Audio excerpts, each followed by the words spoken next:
Femi walked out of Hell in a Cell at SummerSlam 2026 as the last man standing. And less than 48 hours later, the story shifted from the ring to the hallway, where Paul Heyman offered him a handshake that changed the entire conversation around his career.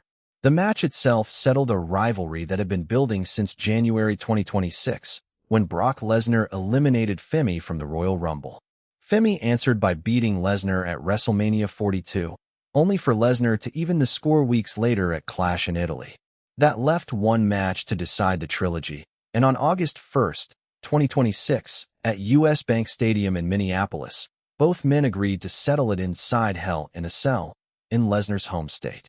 Lesnar controlled the opening stretch, bringing what commentary called Suplex City to the structure. Femi answered by launching Lesnar through a table and into the cell wall. Lesnar responded with 3 flush steel steps to the head and repeated chair shots to the back. Femi kicked out of 3 consecutive F5s, then absorbed a moment built directly off wrestling history.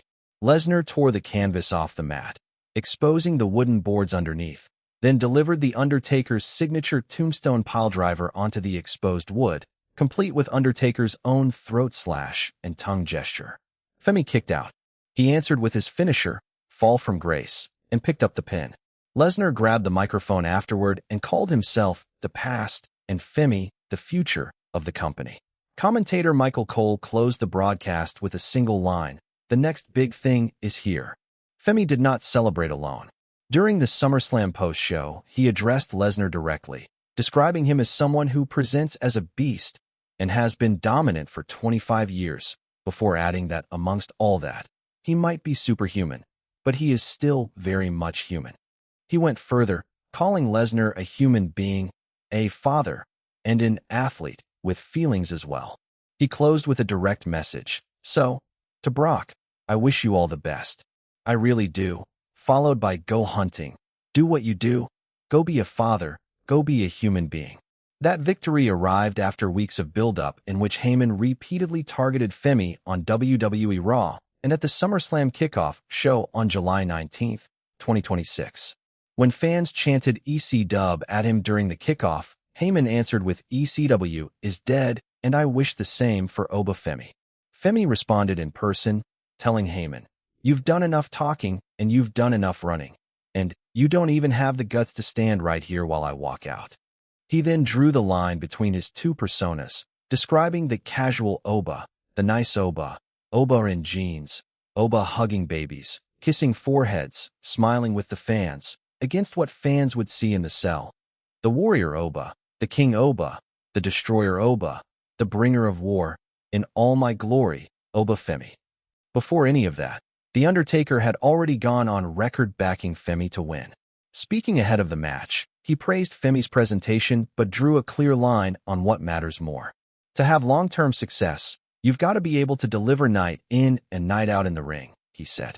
That statement matters now, because 2 nights after SummerSlam, Heyman approached Femi on Raw and congratulated him for the win. Wrestling analyst Bully Ray addressed the exchange on Busted Open Radio, noting the segment amounted to little more than both men sharing the same respect for each other, but he read deeper implications into it. He suggested WWE could be building toward pairing Femi with Heyman as a manager, tying that idea directly to Femi's performance on the microphone. "I just got a feeling last night, and Oba's promo just being okay. Okay is not going to get you there," Bully Ray said, adding, "because the day is going to come when Oba is going to have to stand in the middle of that ring with that mic." He then named the fix directly. However, if anybody could pull it off, it's Heyman, while also asking for Oba Femi to move forward to Brock level, Roman Reigns level, or any of the levels that we all know he can achieve. Can he just be okay on the microphone? That is the exact scenario The Undertaker has already warned Femi about, and it did not start this week. On the April 29, 2025 episode of NXT, The Undertaker made a surprise appearance backstage and confronted Femi, who was NXT champion at the time. He brought backup with him, and what began as an exchange of pleasantries turned into what was described as a grave warning. It was not The Undertaker's first message to someone in Heyman's circle. In 2023, he made a separate surprise appearance on NXT and chokeslammed Braun Breaker, at the time a new Paul Heyman guy. That history establishes a pattern.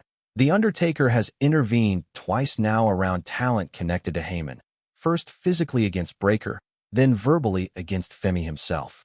Heyman's own resume explains why that warning carries weight.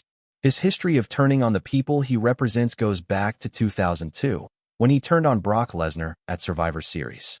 The most recent and highest-profile example came at WrestleMania 41 on April 19, 2025. Heyman entered the main event in CM Punk's corner for a triple threat match against Punk, Roman Reigns, and Seth Rollins. Instead of assisting Punk, Heyman delivered a low blow to him, then handed a steel chair to Reigns. As Reigns turned to face Rollins, Heyman delivered a second low blow, this time to Reigns, before Rollins finished both men and won the match. WWE's own social account summarized the moment in 3 words: hell froze over. CM Punk addressed the betrayal directly afterward, and his response reflected years of history with Heyman. Heyman has betrayed me before. We've been friends for a very long time, and friends fight. Since he's betrayed me before, he knows how this plays out, Punk said. That comment referenced an earlier betrayal from years prior, confirming that Heyman's turn on Punk at WrestleMania 41 was not an isolated incident, but part of a repeated cycle. Heyman's in-story career includes managing Lesnar, Punk, Reigns, Rollins, and Solo Sikoa at various points, and in nearly every case, the alliance ended when a new opportunity presented itself. That pattern is what makes the backstage handshake on Raw significant. Heyman does not offer congratulations without calculation behind it, and his history shows he attaches himself to whoever represents the strongest advantage at that moment. Femi, fresh off defeating Lesnar in the match that closed one of WWE's most decorated careers, currently represents exactly that kind of advantage. The Undertaker's April 2025 warning to Femi was delivered before any of this alignment became public, which raises the question of whether The Undertaker anticipated this exact scenario before Bully Ray ever suggested it on the radio. Femi's next televised assignment adds another layer to the timeline. He is scheduled to defend his title against the winner of a 25-man battle royal on NXT, a match that will include talent from TNA, Evolve, and LFG. 2 LFG competitors, Shiloh Hill and Chris Island, have already been confirmed for that match. Whether Heyman appears alongside Femi during that title defense, or whether The Undertaker resurfaces to repeat his warning in person, remains to be seen. What is confirmed is the sequence of events: a SummerSlam win over Lesnar, a congratulatory exchange with Heyman on Raw, and a manager who has broken from every major client he has represented, including the 2 most recent examples in CM Punk and Roman Reigns, both discarded in the same match at WrestleMania 41.